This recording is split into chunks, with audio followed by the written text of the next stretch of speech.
ఎందుకు పెన్షన్ ఇప్పుడు at a time 3000 పెంచింది చంద్రబాబు నాయుడు గారు మాకు.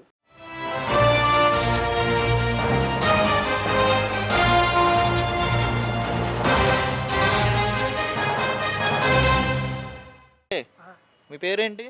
నా పేరు Netati Gangadhara. I am drama artist and director. నా పెన్షన్ వచ్చేమో వృద్ధ కళాకారులు ఓల్డ్ ఆర్టిస్ట్ పెన్షన్. ఓకే, ఎలా ఉంది చంద్రబాబు నాయుడు పరిపాలన? ఎలా ఉంది? చాలా బాగుంది, చాలా బాగా చేస్తున్నారు ప్రతిదీ. నాకు తెలిసిన పని I'm blind person.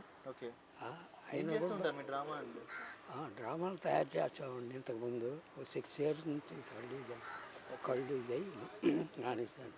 Okay, coming to ఇప్పుడు చంద్రబాబు నాయుడు గారి పరిపాలన చూస్తున్నట్లయితే ప్రజలకి మంచి రోజులు వస్తాయంటారా? మంచి వస్తాయి. అయితే ఆయన చేసిన హౌస్లు ఇచ్చారు చూడండి, ఇల్లు ఇచ్చాడు ఆ జగన్. దానికి డబ్బులు కట్టించుకున్నాడు. అది అక్కడ ఇచ్చారు, ఇంత మటుకు ఏం లేదు. అది ఇది చేస్తే బాగుంటుంది బాబు గారు కాస్త. ఎందుకంటే పేదవాళ్ళ దగ్గర డబ్బులు కట్టించుకున్న ఇల్లు ఇస్తే చేస్తే వేళ్ళు. ఎందుకు పెన్షన్ ఇప్పుడు ఎట్ ఏ టైము 3000 పెంచింది చంద్రబాబు నాయుడు గారు మాకు. 1500 రూపాయలు అప్పుడు నా పెన్షన్ శాంక్షన్ ఆయన పరిపాలనలోనే కళాకారుడి పెన్షన్ ఇచ్చారు.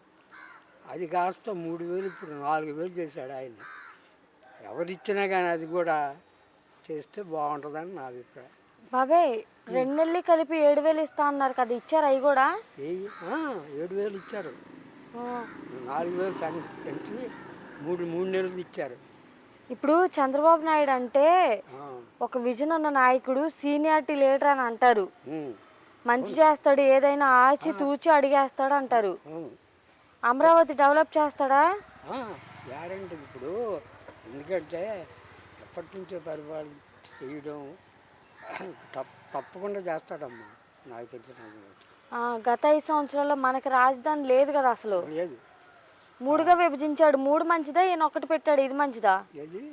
ఆయన 3గా పెట్టాడు కదా, 3 రాజధానులని 3 విభజించాడు కదా గత 5 సంవత్సరాల్లో. జగన్ 3 చేస్తే ఇప్పటికిప్పుడు ఏమైపోయిందండి, మొత్తం వచ్చి అలాగా ఎక్కడికక్కడ మొక్కలు చేసుకుంటూ పోతే చిన్న చిన్న మొక్కలు ఏంటి, అది ఏం ఉపయోగం? ఇదే మంచిది, ఒక్కటిగా ఉండడమే మంచిది. ఇప్పుడు ఒక చోట డెవలప్ అయిపోయినాయి అనుకోండి, అది వేరే విషయం. ఇప్పుడు ఇక్కడ చేస్తే ఈయన సీనియారిటీలో ఈయన తప్పకుండా డెవలప్ చేస్తాడు ప్రతిదీ. నమ్మకం ఉందా చంద్రబాబు నాయుడు మీద? ఉంది కాబట్టి కదమ్మా వేశారు. ఒక 5 ఏళ్ళకి ఆయన ఎందుకు తిప్పేశారు? ఇప్పుడు ఈయన ఎన్నాళ్ళు పరిపాలన అదేదో చేస్తాడు అనుకొని ఆశపడి వేసాం, తప్పులేదు. ఇప్పుడు కొత్తగా వచ్చేవాడు చేస్తాడని, కానీ ఆయనకి అనుభవం లేదు. అటు పని అన్నాడు, ఇటు పని అన్నాడు, పేదవాళ్ళకి వర్క్ లేదు, అవి పెంచేసి ఇవి పెంచేసి చేయలేకపోయాడు, దింపేశారు. మరి చంద్రబాబు నాయుడు అంటే లా అండ్ ఆర్డర్ పర్ఫెక్ట్గా ఉండిద్ది అని అంటారు. ఉంది, నిజంగా బాగానే ఉంది. రాబోయే రోజుల్లో ఇంకా మంచి జరిగిద్ది అంటారా? మంచి జరుగుద్ది. ఓకే బాబా, ఏం చెప్తారు చంద్రబాబు నాయుడు గురించి? మీరు ఇంతకు ముందు కూడా ఆయన పరిపాలన చూశారు కదా. బాగుందమ్మా, బాగా చేశాడు. ఓకే బాబాయ్.